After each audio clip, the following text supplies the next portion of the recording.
A política é uma área demasiado séria para ser falada apenas por políticos. E é por isso que hoje viemos à redação da SIC para falarmos com um jornalista que tem-se notabilizado na opinião pública. E porquê? Porque José Gomes Ferreira, com o seu livro O Meu Programa de Governo, deu soluções ousadas para um país em crise, para um país que precisa, sobretudo, de soluções. José Gomes Ferreira, começo esta entrevista com uma pergunta bastante simples.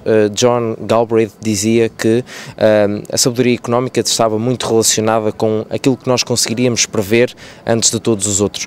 Foi isso que o levou até aos números? Também, mas não só.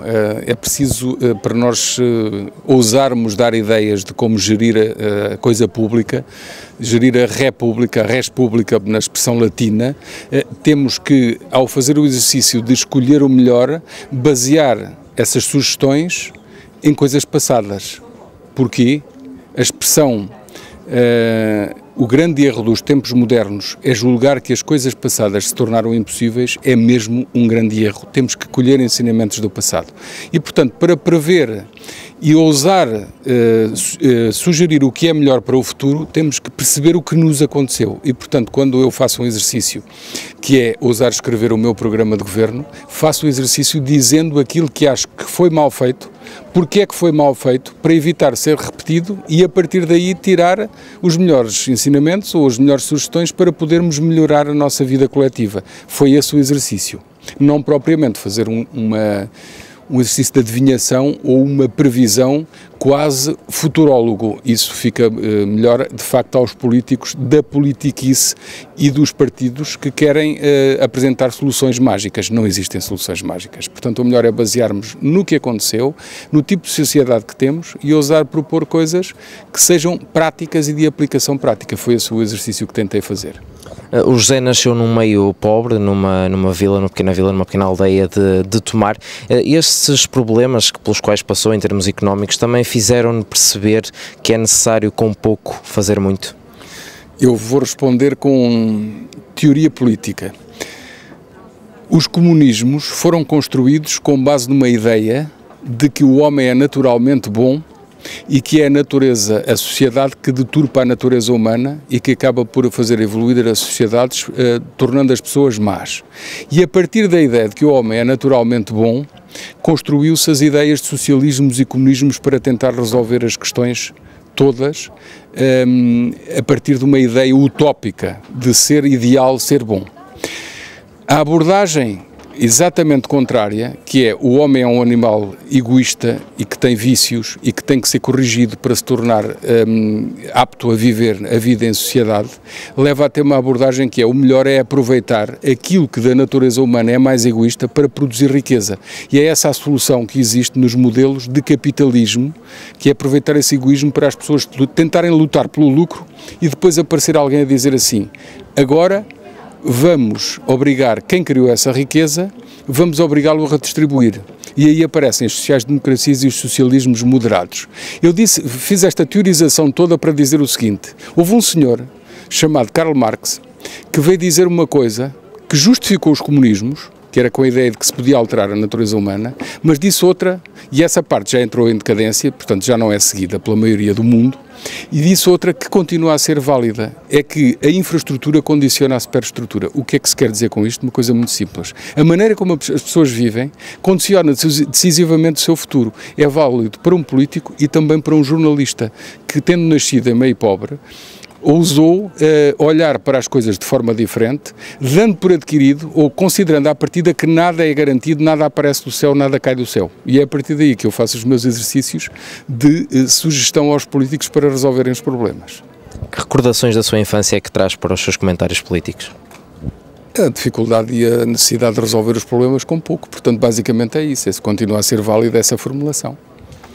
Sei que era um leitor compulsivo, aliás, acaba por dizê-lo também no seu livro. Foi esse gosto que acabou por levá-lo até às letras e, neste caso, até ao jornalismo? Também, mas digamos que o ser leitor compulsivo levava-me a ter a ideia de um dia ser escritor e, de certa forma, fiquei ligado à área de humanísticas em termos de estudo e em termos profissionais à comunicação social, porque é uma área afim.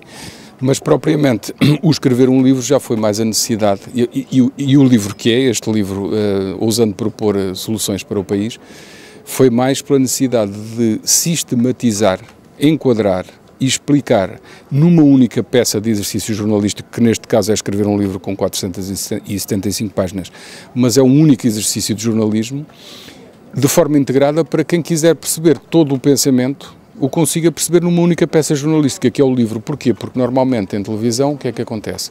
A pessoa tem 2 minutos para expor o seu pensamento sobre determinado tema num noticiário de canal aberto, ou tem 10 minutos num canal de cabo como a SIC Notícias, mas nunca consegue fechar o círculo do pensamento sobre toda a realidade económica que nos rodeia. Nunca consegue, porque não há tempo.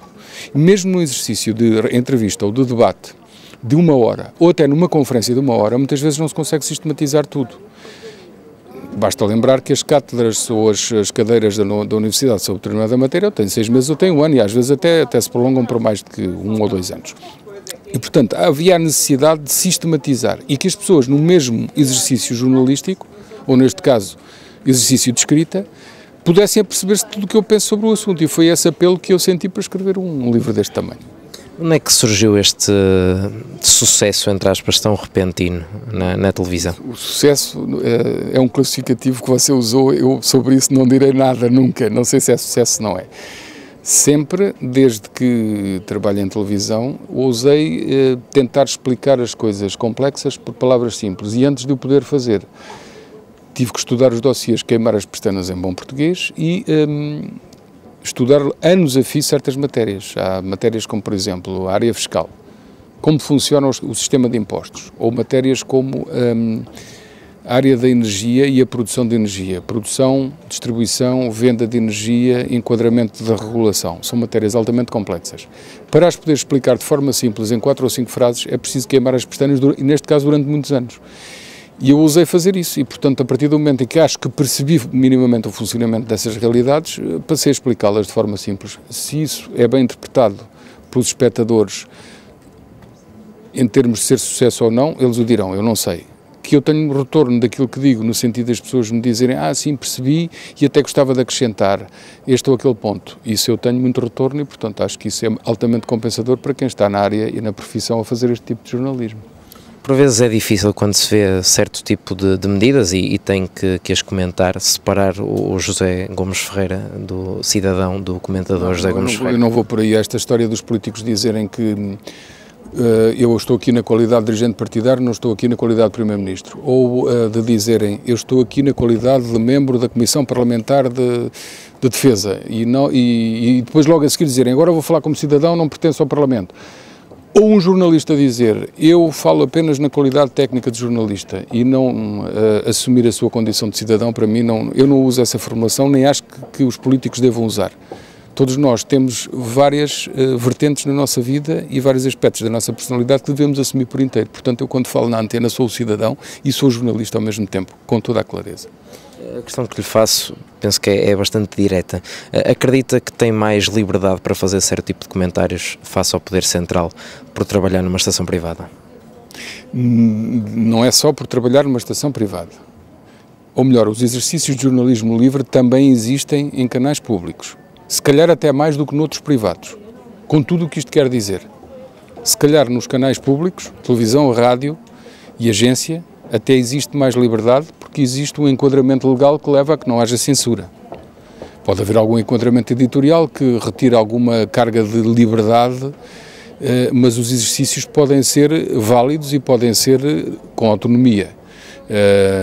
E, portanto, nesse aspecto pode haver exercício de jornalismo livre nos canais públicos. Eu não diria que é entre público e privado, eu diria mais, pode haver órgãos de comunicação com agendas, e agendas no mau sentido, quererem prosseguir determinados objetivos políticos ou económicos ou outros, e pode haver outros que não os tenham. E eu, felizmente, trabalho numa casa que tem um presidente, o chairman, e um presidente executivo, e uma administração, e uma direção, de que eu também faço parte, que promovem a liberdade dos seus jornalistas. E, portanto, aqui sinto-me à vontade para dizer o que penso, com toda a clareza. Diz que nos tempos difíceis que os heróis são precisos. Considera-se por vezes um herói da sociedade portuguesa no sentido em que tem que explicar aquilo que grande parte das pessoas não entendem? Não, heróis são quem decide e muitas vezes contra tudo e contra todos, sabendo que está certo. Esses são os heróis. E heróis são os empresários que continuam a pagar impostos e a pagar os salários. Esses são os heróis. Nada mais do que isso. Nós, jornalistas, tentamos perceber as coisas e explicá-las. Se isso é útil para a sociedade, tanto melhor, mas não há aqui heróis nesta história. Todos trabalhamos para o mesmo, para esclarecer as pessoas. Não se trata de heroísmo ou não heroísmo. Claro que às vezes há alguma ousadia de denunciarmos certas agendas paralelas e de fazermos ver às pessoas que há certas motivações de agentes económicos e políticos que têm razões escondidas, que eles não querem que se saibam, e nós fazemos o exercício de as dizer publicamente. Agora, se isso é heroísmo ou não, não é a mim. Não é a mim que compete classificar como tal. Acho que não devemos entrar por aí. Disse numa entrevista recente que ainda há muitos senhores que entram com as pastinhas pretas ainda nos gabinetes. Sim. Como é que se resolve esta situação? Resolve-se quando os políticos arrumam a sua cabeça. E isso é simples. Às vezes há na política a ideia de que é melhor não afrontar certos interesses instalados porque o exercício da política é efêmero, pode a seguir haver uma mudança de governo, o decisor acaba por se ir embora e depois tem que enfrentar um mercado de trabalho que é muito duro, muito competitivo, e o primeiro pensamento pode ser: eu não os vou afrontar porque depois preciso de emprego. E eu ouso dizer, como cidadão e como jornalista, nada de mais errado nesse raciocínio. Porquê? Porque a ciência política mostra que quem decide contra os interesses e as agendas escondidas e corta a direito e está bem fundamentado, o resultado é que esses lobbies e quem gera essas agendas escondidas acaba por ter respeito por quem decidiu contra eles. E quando a pessoa sai do cargo do exercício da política e vai para o mercado de trabalho, os próprios que foram afrontados acabam por dizer: este senhor tem muito valor e eu vou contratá-lo para mim. Portanto, o exercício é exatamente ao contrário. E, infelizmente, continua a haver muita gente que nos gabinetes, quando lhes aparece alguém, advogados com pastinhas, ficam com medo. E não deviam. Não deviam para o bem do país e até para a sua própria carreira, porque se os afrontarem, ganham o respeito dos próprios e acabam por fazer aquilo que é bom para o país e para si próprios. Acredita que esta crise é mesmo real ou acha que também é muito construída pelos agentes políticos e, digo eu, pelos agentes mediáticos? Faltava essa pergunta. Os jornalistas têm sempre a culpa de tudo. Isso é sempre a velha formulação que o mensageiro é que está a dar cabo de tudo. Eu nunca aceitarei esse discurso. Nunca, nunca, nunca. Hoje em dia isso traduz-se até por pessoas que nos abordam na rua e dizem: eu já não vejo noticiários. E eu só lhes digo: fazem mal. Olha, vocês são os alienados. Assim, na cara. São os alienados. Se vocês não veem é porque não querem saber. Se não querem saber, não estão conscientes para decidir. Se não decidem, alguém decide por vós. Alguns ficam indignados. Mas é a única maneira de fazer ver às pessoas que a última coisa que podem fazer é dizer que o mediatismo ou o exercício de jornalismo sobre a realidade que existe é que tem a culpa e influencia essa realidade. Isso justifica ditaduras, censuras e outras coisas. Nunca aceitarei esse discurso. Os órgãos de comunicação social não constroem a realidade. A realidade existe. Relatam-na com o mais ou menos pormenor. Se as pessoas se sentem incomodadas com as desgraças que por aí vão, então o que é que querem que os jornalistas façam? Que inventem? Que façam a gestão de expectativas que os políticos tentam fazer dizendo que está tudo bem? Nas ditaduras era assim. Nós nunca contem connosco para isso. Nós nunca faremos isso. Eu só respondi a metade da pergunta que tem a ver com a mediação pelos órgãos de comunicação social. Quanto à percepção que se pode extrair do discurso dos políticos, se é mais negativa, ela corresponde à realidade. Nós criámos um país cheio de dívida que não tem paralelo nem sequer nos anos de 1870, quando o nível de dívida em relação ao PIB era mais alto. Só há dois períodos comparáveis na história do nosso país na era moderna. Em 1870 a 1890, com uma dívida sobre o PIB que andava nos 90%, e agora, só que não está nos 90%, está nos 120 e tal %. É ainda mais grave. E, portanto, alguém que diz assim: os políticos estão a exagerar e os jornalistas estão a exagerar, está-se a enganar a si próprio. A situação é grave. Eu sei que disse numa entrevista que houve um país que julgou que tinha deixado de ser pobre, mas nunca o deixou de o ser. Como é que se explica, como é que se explica isto? Que julgava que era rico e não era rico, assim é que é. Como é que se explica isto a milhares de pessoas que nos veem na televisão, num comentário político? Explica-se dizendo exatamente isso, que criámos a ilusão de que éramos ricos e nunca o fomos. Quando muito fomos um país remediado, que viveu como rico.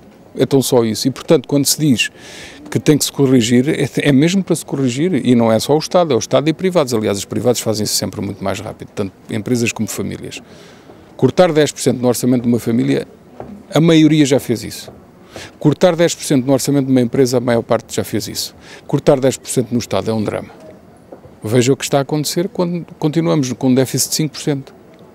Reduzimos de 10 para 5. Mesmo assim já reduzimos muito. Porque, entretanto, o PIB caiu e estes 5% representam, em proporção, representam mais. Mas em valor absoluto já é menos. Mas ainda estamos nos 5% no Estado e, portanto, só há uma forma de resolver, é fazer cair o déficit para zero. Tão simples quanto isto, não há outra forma. Todos os que dizem que a austeridade que é uma receita que falhou, que tem que acabar, estão a enganar os portugueses. Porque a austeridade é apenas reduzir o déficit para zero. E ele tem que acontecer, tem que haver um saldo positivo, senão nunca mais saímos disto. A diferença entre haver um déficit zero e não haver é deixarmos de criar nova dívida ou não deixarmos de criar nova dívida. Se não deixarmos de criar nova dívida, nunca mais pagaremos a anterior e não nos emprestam. Portanto, isto é o objetivo, é real e tem que se resolver rapidamente. Não há outra solução.